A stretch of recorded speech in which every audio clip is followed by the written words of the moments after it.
Hello, everyone.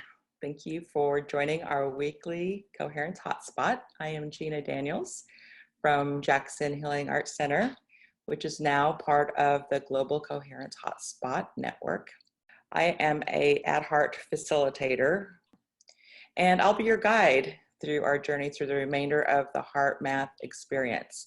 So the HeartMath experience is a 90-minute course being offered for free right now at HeartMath. If you go to our website, jaxzen.com/coherence hotspot, you'll also be able to access it there. I'll go ahead and drop a link to that on the follow-up email as well. So this HeartMath experience is a program that is broken down into 10 chapters, and we've been reviewing 2 chapters a week as a group. And so far, we've learned how to harness the true power of the intelligence of the heart. We've also learned how science is mapping the influence that the heart has on the brain and the body, and how the physical heart actually communicates.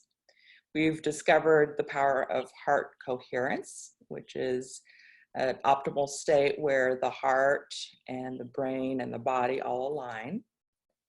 We've also learned and practiced simple techniques, HeartMath techniques, to access our heart's intelligence, to energize our system, to restore balance.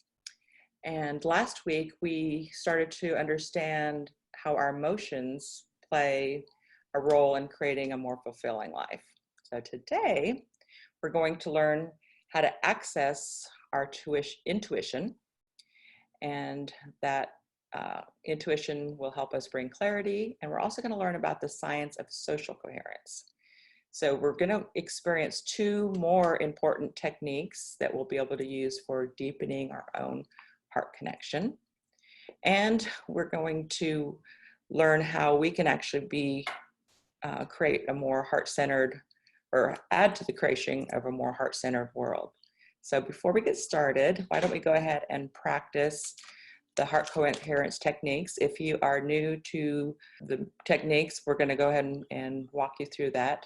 If you have it already, if you have one of these inner balance trainers, go ahead and get that turned on. And if you are part of if you have the Global Coherence app, go ahead and get that turned on. Go ahead and join the group. I'll go ahead and show where we're at on the map to the group here in a moment, what that looks like. Sideways, you might be able to see it a little bit better. Can you see that map? So we have 6 people in our group that are participating in this, but you can see that we've got people all over the world, all the United States, and all over the world that are actually practicing heart-centered techniques. And as we're going to start learning about social coherence and global coherence, you'll see how important it is that what we're doing individually not only helps ourselves, but we're actually feeding the field. And so it's great to see all these people all over the world that are doing it at the same time as we are. Isn't that cool? All right.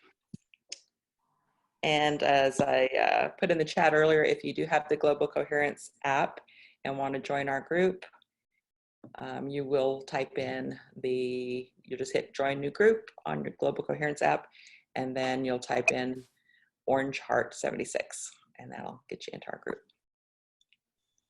All right, but I do want to mention that even though I'm using the Inner Balance Trainer, again, that's not needed for to do the HeartMath techniques. It's a nice way to help us learn and stay in coherence when you get there, learn what it feels like, but you can do it with or without the device. So we're going to start with just heart-focused breathing. So first of all, just bring your awareness and your attention to your heart or the center of your chest, and imagine breathing in and out through that heart space or that chest area. You can do this anytime with your eyes open or closed. And you're just going to find an easy rhythm that's comfortable. Oftentimes I'll go ahead and just put my hand there for a moment so I can just kind of feel the breathing in and out. And just imagine my breath going in and out of my heart space.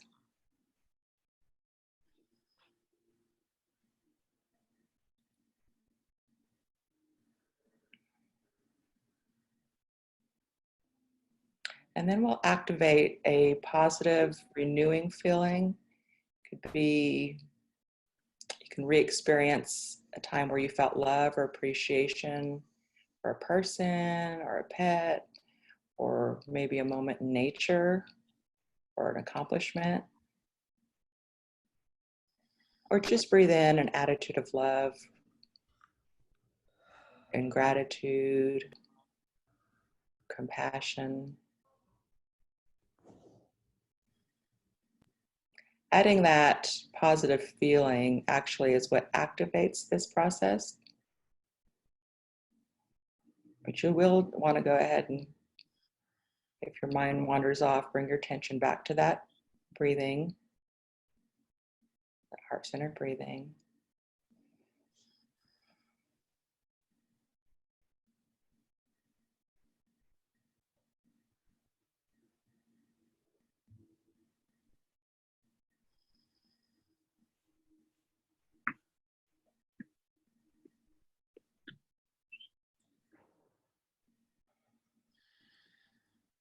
Okay, let's go ahead and come back. We'll come back to the group, and as we watch the next couple of videos, we're going to go ahead and practice a few other techniques that will go along with what we've already learned. So far what that was is just the 2 steps. That's called heart coherent, or a quick coherence technique, where you do the heart-centered breathing and then you add in that activation of a renewing or positive feeling. Then a couple of weeks, maybe it was last week, we learned attitude breathing. And that's basically where you just shift and think about something that you want to get rid of, maybe a feeling that's you don't want.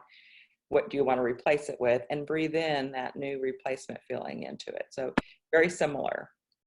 Each of these techniques you'll learn are very similar, but at the basis, what we just practiced just now with the heartfelt breathing and the activation of the heart emotion or heart qualities of the heart.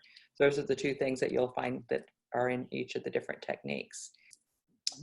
All right, so we're going to go ahead, and before I get started, I'm going to open it up for any questions or comments, and then we'll get right into our video after that. So you guys are all unmuted still. Is there anything you'd like to comment on? How was your week? Did you practice any of your heart coherence this week?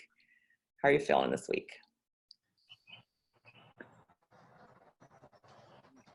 Good. Started a teacher training. Very small group, but wonderful group. And of course, yes, we did breathing techniques. Of course you did. Of course you did.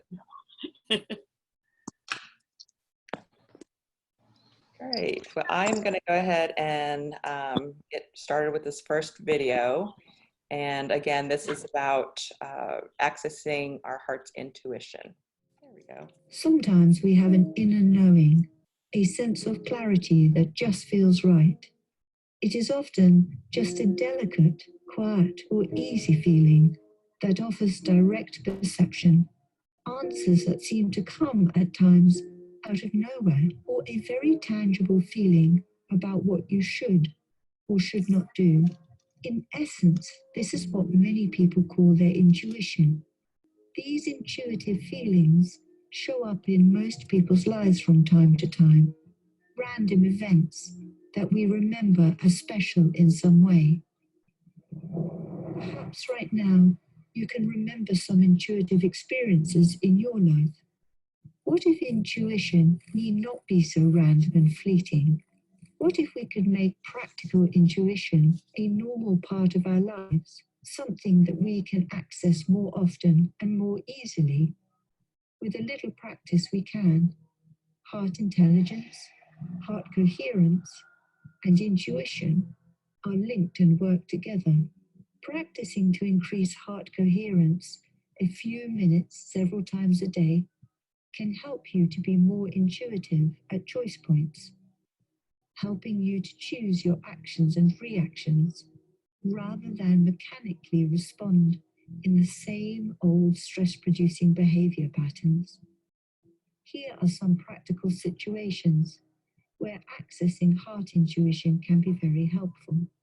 When you have a big decision to make, or you are having a hard time figuring out something, increasing your capacity for discerning direction in sensitive situations, deciding when it is time to speak up or when it is time to hold back, determining what attitude you should bring to a particular situation, detecting when life is feeding back to us that we need to change an attitude or disposition to help guide your diet and health choices. Intuition has always played out in business that people don't actually talk about it. But I've noticed over the last 10 years, intuition, which was nowhere in leadership competence, in any situation now in organizations where they have a set of leadership competencies, intuition is there. And I think we're in a time in the business world where people are much more comfortable to talk about a partnership between head and heart. Businesses have always used heart to make decisions as well as head, and I see very clearly now a resurgence of a willingness to talk about the importance of intuitive heart decisions in the business world. Here is a tool called the freeze frame technique that can help you access more of your heart's intuitive intelligence. It's a multi-purpose technique for stopping energy drains from mentally and emotionally processing a problem and then gaining clarity or insight from the heart's intuitive guidance as a more effective approach. It works by shifting your physiology into a coherent state to synchronize heart and brain, then asking yourself questions to access your heart's intuitive guidance, your heart intelligence. For this experience, I would like you to get a pen and paper. It would be useful for this exercise. There's no rush. Pause the program if needed. Does anybody want to grab a piece of paper? Pause that.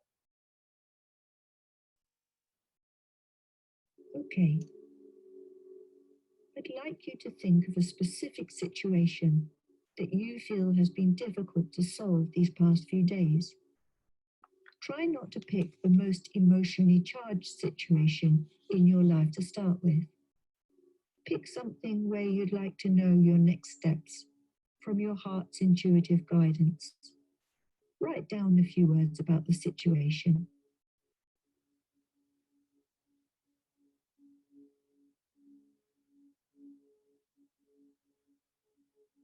Then, under that, write down how you have been mentally and emotionally feeling about the situation.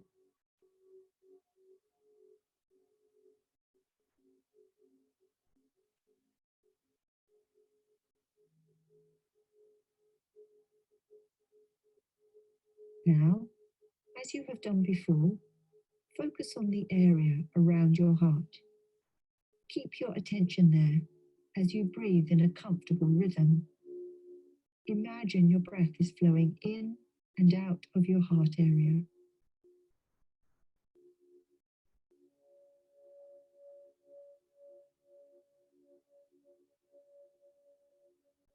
Make a sincere attempt to experience a regenerative feeling, such as appreciation or care for someone or something in your life. Remember, don't try to simply visualize it, but rather to feel it fully, re-experience it.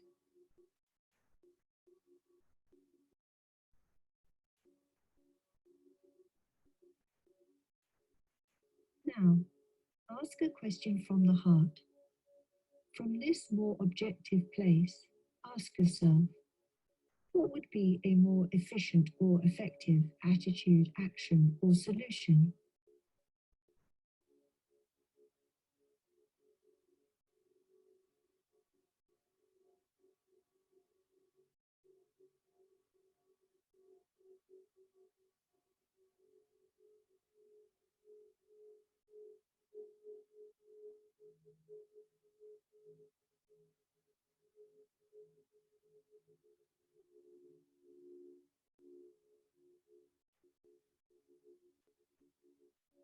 Listen to the response of your heart.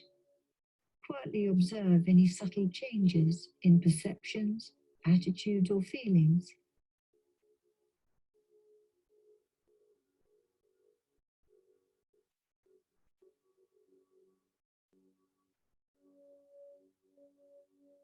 Write down what your heart's intuitive guidance offered you, even if it's just 1 or 2 words, or a simple attitude shift that your heart is suggesting, as this can lead to new solutions.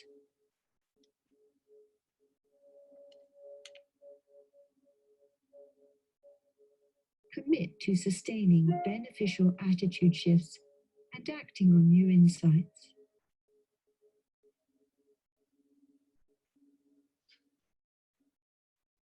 Now, read what you first wrote down, and then read your heart's response. Which is more intelligent?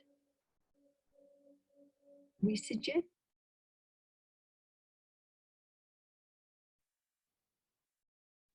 you do the freeze frame technique in writing until you get comfortable with it, and then you can use it more casually to help you gain the intuitive discrimination you need for making choices and decisions. It will work for you if you work with it. Here are the quick steps of this technique. Acknowledge, heart-focused breathing, activate a positive or renewing feeling, ask, observe, and act. The major benefit that freeze frame gives me is, when things are going all over the place and things are, going wrong, we're in this sort of emotional turmoil. And the biggest component around the freeze frame is to sort of shift to that coherent state. And when you're in that position, that allows you this deeper wisdom, this perspective, which, at the very least, just calms your nerves. Though at a lot of the times, I've been able to really access some deep, profound insights on what to do next. It's my favorite because it really embraces, I think, the essence of what HeartMath is about. So it allows us to get into a more coherent state, physiologically speaking. So we're sending a different coherent signal to the brain, but it also has a step where we ask our heart for its intuitive guidance. So now we're accessing that larger part of ourself to get that flow of intuitive information from that larger part of ourself that often brings in solutions for out-of-the-box thinking. So I use this all the time scientifically when I'm writing a paper or having to design a new study. It's a wonderful technique for really being able to access that deeper part of ourself and deeper wisdom that we have. So I love this technique because of how useful it is and what it gives you. It's really a combination of, of the physiology, the emotional qualities of the heart, and then the intuitive access that gives you. So if I have to make a big decision, sure, I'm going to use logic, linear intelligence. I'm going to use what I know from the past, what my life experience has shown me. All those things are important too. But I'm also going to get a second opinion. I'm going to consult with my heart. And I'm going to take all that information and put it together and use that to make the decision. Doesn't mean you always get it right, but it makes me feel good that I did the best I could to get it right. The freeze frame technique is not just for problems. It's also helpful for gaining clarity and new insight on creative projects. Can you imagine being the best version of yourself? Practicing the techniques you are learning can offer a life with more flow and less resistance. Now, can you picture how the world would look if many of us applied these easy exercises? If we could all manage our emotions and learn to be in control of our reactions? If we listened carefully to our heart as well as our mind? Taking the best decisions available and saving our energies for the experiences we want, allowing ourselves to feel the things that renew us, regenerate us, give meaning to our lives. Well, that's exactly where we're heading in the next chapter.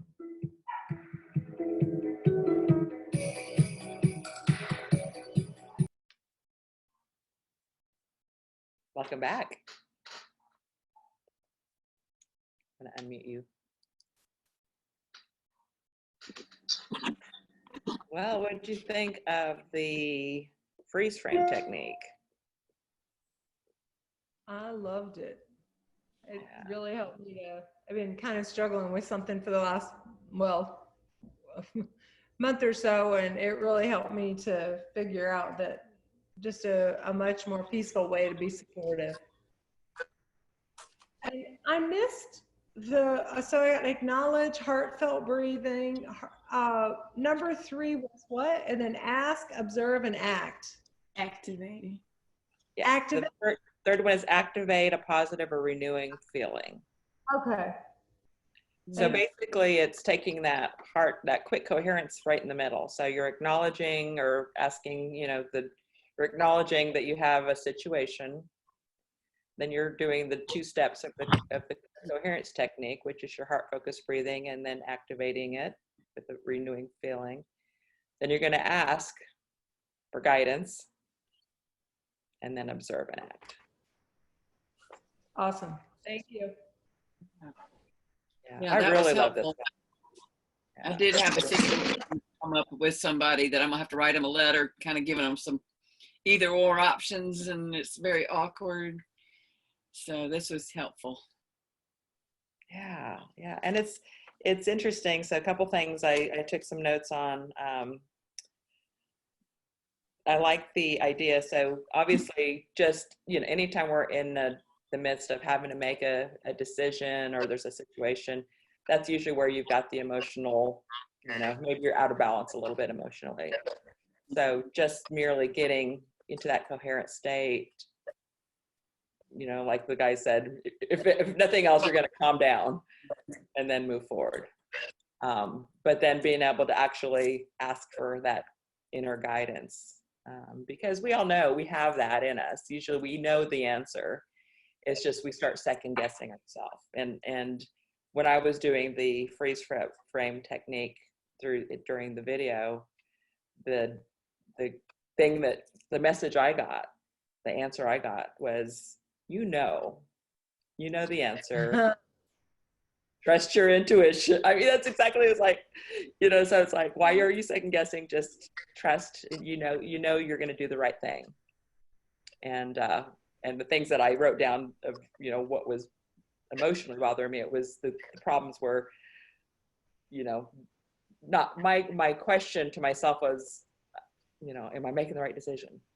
I was second guessing that. So by calming down, and I really felt really calm and comfortable with the decision that I already knew that situation. So, and interesting, the message was follow your heart. I'm like, oh, imagine that. I missed that. I'm sorry, I didn't realize you weren't done speaking. I apologize for interrupting. I had an observation. It felt a lot like how meditation feels, but the 2 steps that I noticed that are different from my meditation process is that it started out with acknowledging. I don't usually start out acknowledging. I just sit down and I'm like, all right, I need to release, chill out. So the acknowledging part was different for me. And then the activating with the heartfelt experience. Usually in my meditation process, I focus on release and I guess like a standstill type of feeling. But this was different because I was able to, I don't know, even in the middle of feeling the activating heartfelt experience, I started smiling because it felt good.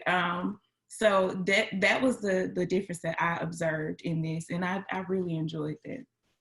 Thank you for sharing that. And you're right. I mean, that's, this is, like we've talked about before, is another tool in your toolbox.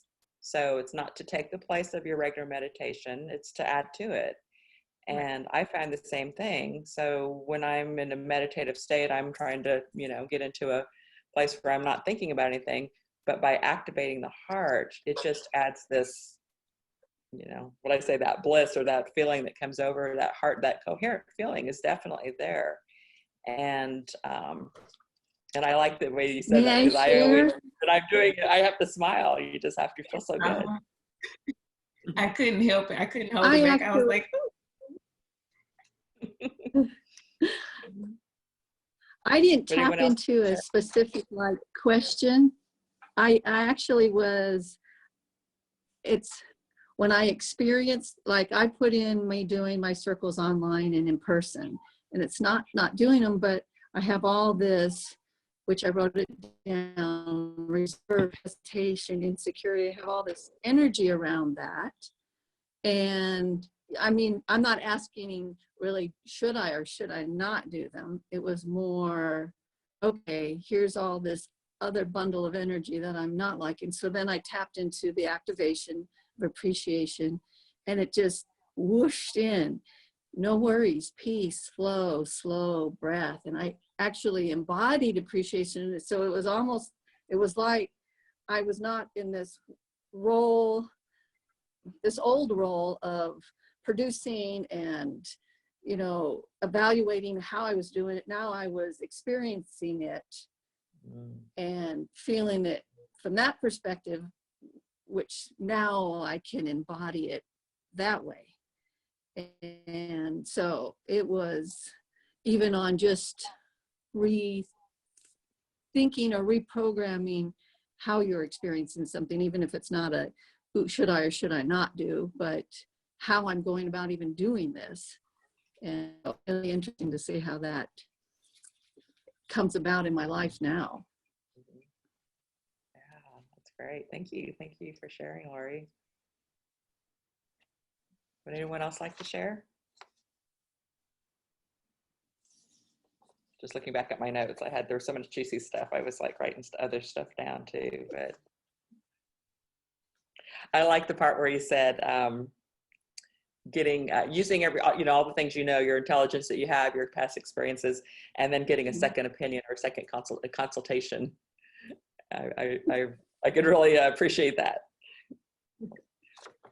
Getting that second. I made a new tagline. What's your second opinion? Let's go get a second opinion. Yeah. And a lot of times it's like we got to call a friend. Like, it's like, what do you think? Yeah.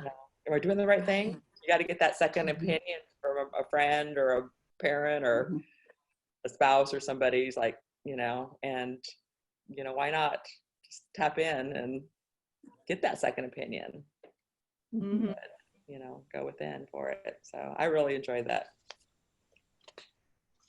All right, we have another video we're going to watch, and okay, thank you. You've been learning to make a deeper connection with your heart and increase coherence. Now, let's explore what could be possible as more and more people make a connection with their heart's intelligence and then come together in cooperative ways. It's an adventure, discovering the power of the heart of humanity. Rather than separation and discord, we can create a heart-based movement of increased heart qualities, such as compassion, empathy, and connection, leading to more coherence in society. Heart connection is on the rise because people are yearning for it. It is true that there are competing agendas in today's world, yet there is plenty of hopeful news to consider in the midst of the stress and chaos. It's a process of a new world birthing itself in the midst of the old one. Awareness is shifting. People are changing. Society is transforming. What we call social coherence is on the rise. Social coherence has to do with the relationships amongst the members of any group. So this could be a family, could be a work team, a whole company, or even cities, and even countries ultimately. Coherence has to do with how harmonious are the relationships amongst the parts. So in this case, say a family would be the whole family. How well are the members in that family or that work team getting along with each other? Ultimately, it really relates to the emotional connections between people. And this allows for good communication and cohesion of collective action at the family or group level when we're more coherent. What's really interesting from a research perspective is there's multiple different types of studies now that are indicating that when people are in a group and they form emotional relationships, this actually creates an energetic field of sorts amongst that group, which is really interesting because it means that information can be shared amongst the group members at an unseen and unconscious level.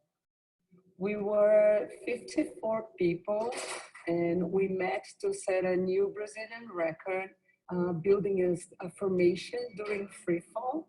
And this usually takes about a week. So we've spent a few days together, making a few attempts. And all the athletes have all the skills to actually make the record happen. But in the first couple of days of attempts, we were not quite getting together in free fall. There was a little bit of rush and some stress, and people were not really getting in sync. In the third day, I was feeling this kind of feel. We weren't in sync. So we are all ready to go. We are going to their plan, and then I call everybody, hey, stop. And then all people look to me, what's going on? I mean, come on. And everybody stand in front of me. And then I use one technique that we learn here with HeartMath, with coherence for 5-6 minutes. And then when I felt the field, the energetic field was kind of quiet. And then I felt, okay, we are ready to go. Coincidence or not, that jump, we made it. We broke the record. Yeah, we broke it. Amazing. Yeah, and the cool thing about it is that we could feel it in the air, the quietness. And when we landed, like a bunch of people, like they didn't really know what André did, but they said to us, like, wow, we could feel the quietness, and we were in ease, in flow, in the air. Was kind of slow. And those electromagnetic fields being created, produced by the heart, when you choose to get into your purpose and create a coherent signal, it changes the environment. And so what happens is someone who is sitting and they're having a really bad day, or then you might notice that they're super sad, they're feeling dense, is your literal broadcast of the heart can help uplift them. And what happens is it creates this beacon of hope. It creates this almost a sense for others like, hey, this is possible. We need to rely on each other now more than ever. We need to open our hearts to each other. We need to approach these situations with everyone's collective interest in mind, not just our own as the individual, not just our own as a part of a group or even a nation. We are a collective consciousness, and we need to start acting like it. And that is where I find hope. Coming from a 30-year law enforcement background, I've seen every kind of type of violence there is out there, and I would love to see a world with less or no violence in it. I know that may sound like a pipe dream, but I think it's possible. Commit to changing ourselves, have that emotional self-responsibility, and I think that will ripple out to the world in a profound way to help see those changes come about. So the potential of social coherence, once we understand the physiology for the individual, for the family, for the workplace, and we begin to use techniques that actually help us activate that coherent communication, that help us shift and lift each other's vibes, we can do that and see what outcomes we create together that can be not only harmonious, but solve a lot of miscommunications and a lot of social problems. It's worth playing with. Social coherence enables a collective heart intelligence that helps raise the vibratory rate of the individuals and the group's energetic field.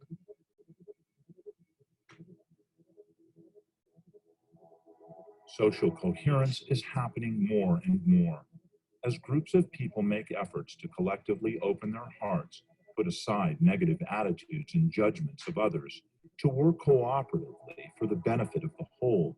It adds to a momentum of positive change, which is what will help society to reshape itself.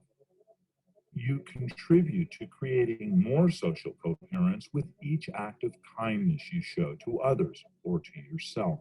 You often do it informally, without knowing it, simply through the positive ways you show up and lead your life. You do it through the heart qualities that radiate through your heart's electromagnetic field into the environment. As more of us cultivate a positive energetic field of the heart within and around us, in our families, workplaces, communities, and world, we regenerate our life and others, physically, mentally, emotionally, and spiritually.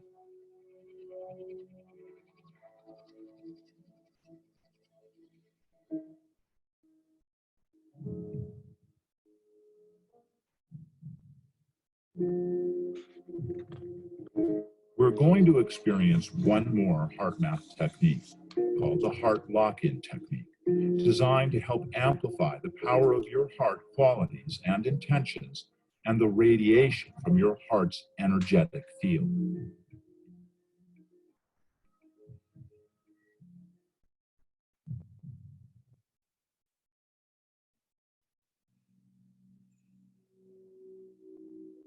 Close your eyes and ease into your heart.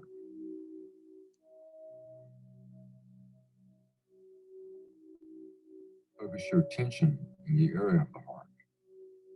Now imagine your breath is flowing in and out through your heart or chest area. And breathe a little slower and deeper than usual in an even rhythm. Do that now if you would.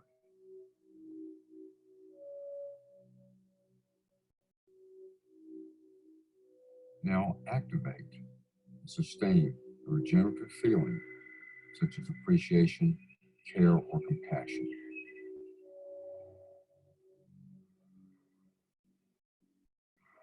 Perhaps you can recall a memory when you really felt good inside, when you really felt connected with your heart.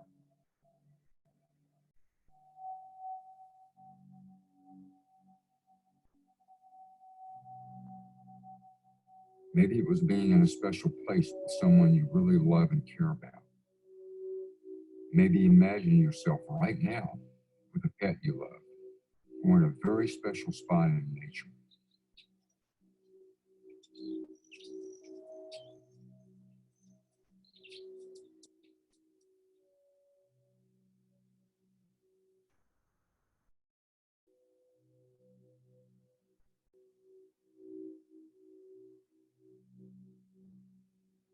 Now, radiate that renewing feeling to yourself and others. Just let the feeling expand and radiate to every single cell in your body. Imagine it's renewing and energizing you.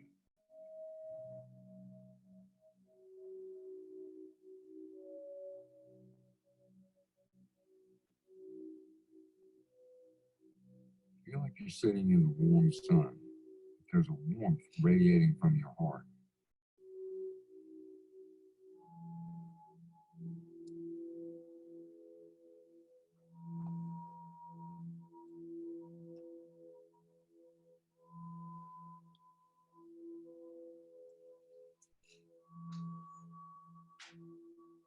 See this warmth permeating all the different cells in your body, permeating your mental and emotional nature, providing a sense of renewal from the warmth and beauty of your heart.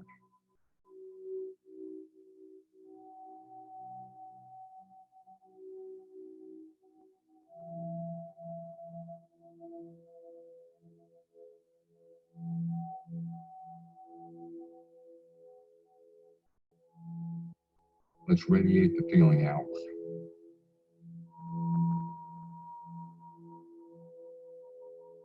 You might want to start by just radiating care and compassion into the environment that you're in right now.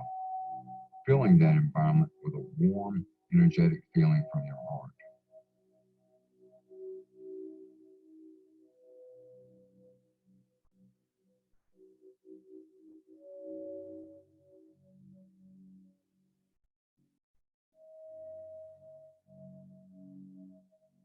Now radiate it out into the community that you're in. Or perhaps radiate heart energy to a person, someone you care about, someone you know who needs more heart in their life.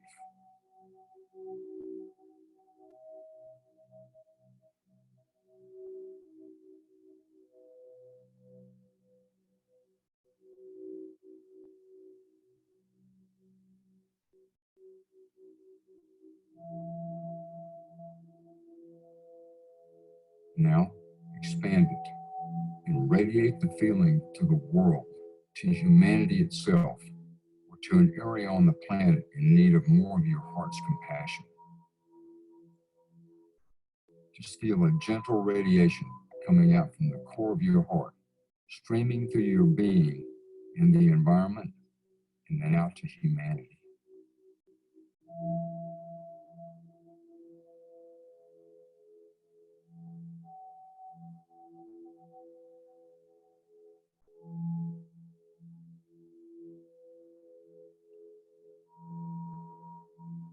If your mind wanders, it's okay. Just gently bring your attention back to the heart and try to stay with the feeling.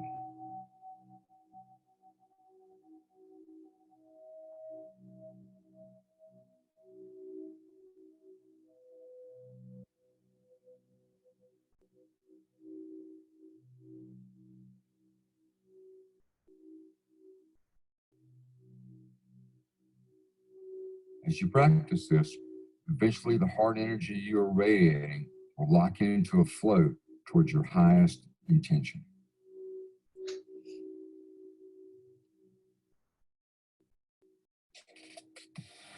Take the feeling you have now forward into the future.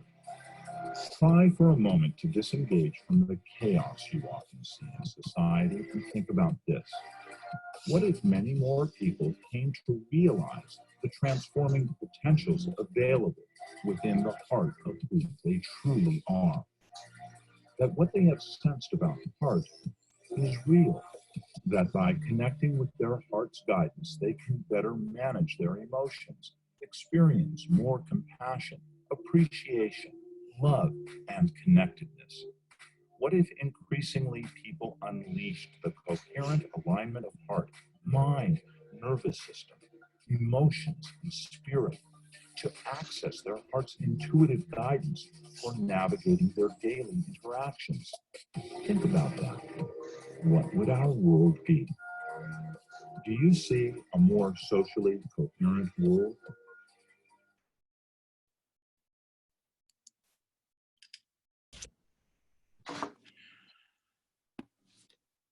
Wow. Yeah, wow.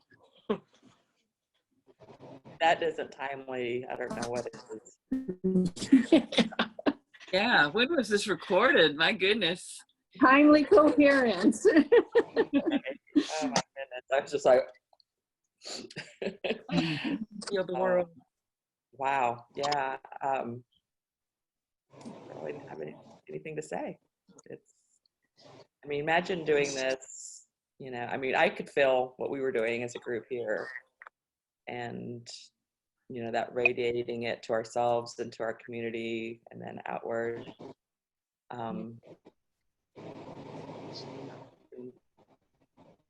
We could really make a difference. Those around us right now, especially right now being apart. More than ever. Go ahead.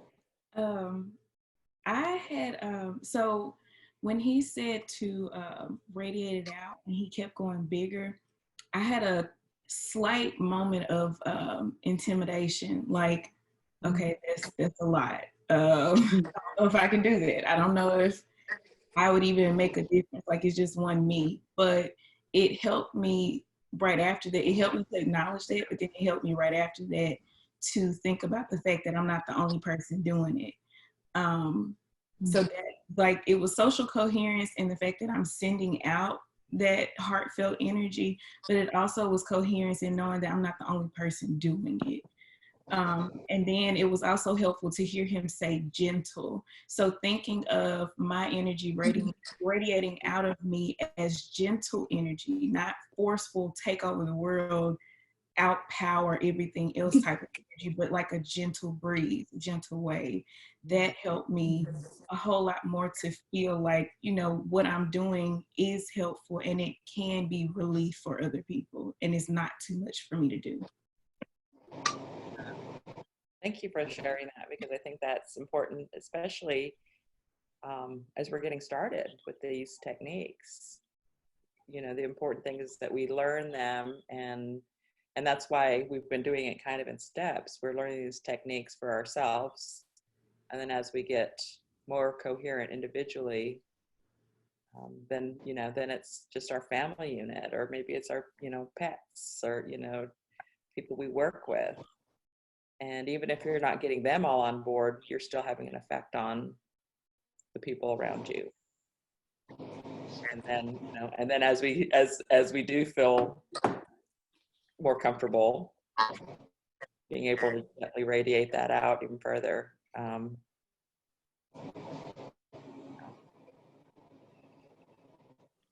I felt the same thing. What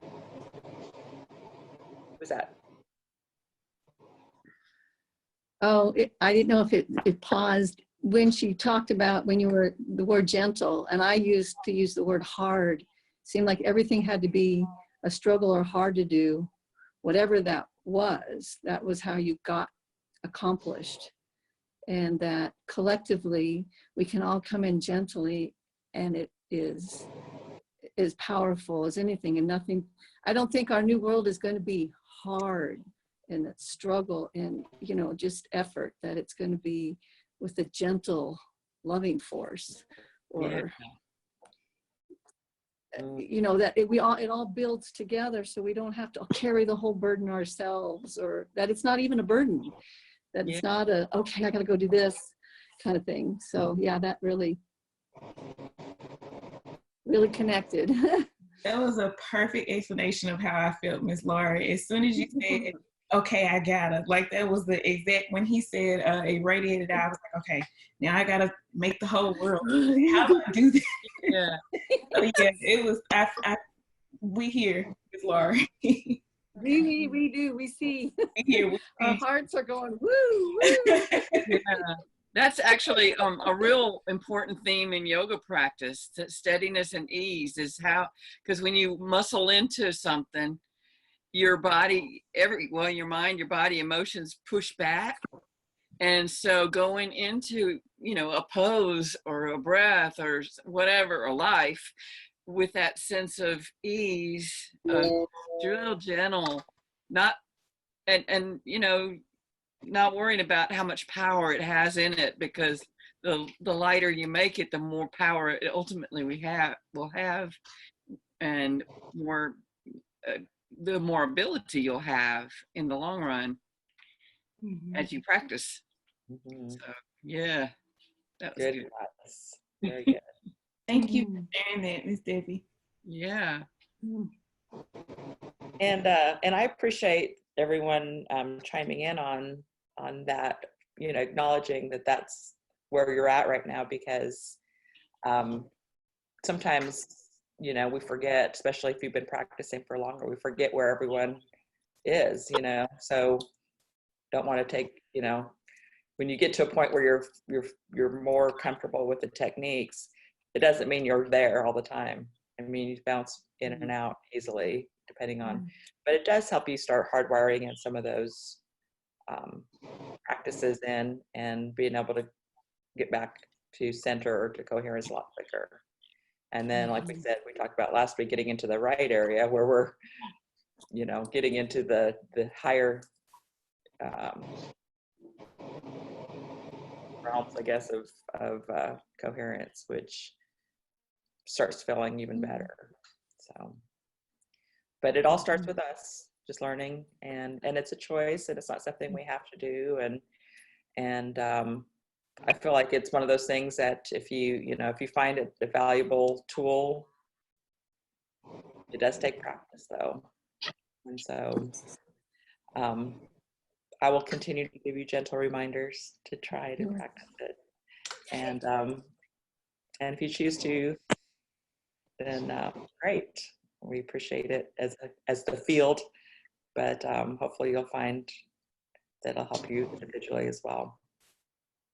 So that's our topics for today, and we're right at the 1 hour mark. And I really appreciate those of you who are returning members of the group and our new people that are joining us for the first time. And very good to get the different perspectives. Thank you so much for sharing and for being part of our little collective group. And I hope I will see you next week on Wednesday. If you miss it, you can get the replay. And then we'll talk next week a little bit about how this group looks going forward, whether or not we're going to continue to meet the question isn't whether we're going to continue to meet, but is whether we're going to continue to meet virtually or maybe try to do some in-person meetings eventually. So, and then kind of how often do we want to do, practice, because as you can see, the techniques don't take very long once you get it going, and we're in the learning mode right now. And so it could be just a matter of just, meeting weekly or maybe not as often, but for a short period of time just to practice together. And so we'll talk more about that next week, but I'll be interested to get your ideas and feedback on that as well. I like the Zoom format. Opinion too. What did you say, Lori? I said, and our second opinion too. Yes, let's listen to our second opinion. Thank you. Thanks for that reminder. We want our second opinion, all of us. Vanessa, did you have a question? Yes, you said that eventually about meeting in person, but for those of us who choose not to do it in person, would there be a way to check in virtually? Like if you do it in person and maybe stream it for those of us who don't? That's a great idea. Yeah. And that's exactly the feedback that I'd like from you all to see, how we do it going forward, because I'd like to see our group just grow and continue to learn and practice and for ourselves and for our community, and see what we can add to the field. Yeah, I like that too, because even though I'm relatively local, this is so easy. Yeah. Yeah. I like it too. I like it too. And it really doesn't, I don't think it takes away from it. I mean, I could feel I agree. in our group, through this technology. And so I think maybe we continue this way for a while, and then if we want to start doing some partial, some hybrids, we can do that as well. But thank you. Yeah. I asked because I know that personally I have to social distance as much as possible for like medical reasons, and then because of what I'm doing at school. So as much as I can social distance, I do. I have to. So that was why I wanted to see if that was possible, because I would love to continue doing this. Absolutely. Thank you so much. All right, everyone. We'll see you next Wednesday, if not sooner. Thank you. Sorry. Thank you. Bye.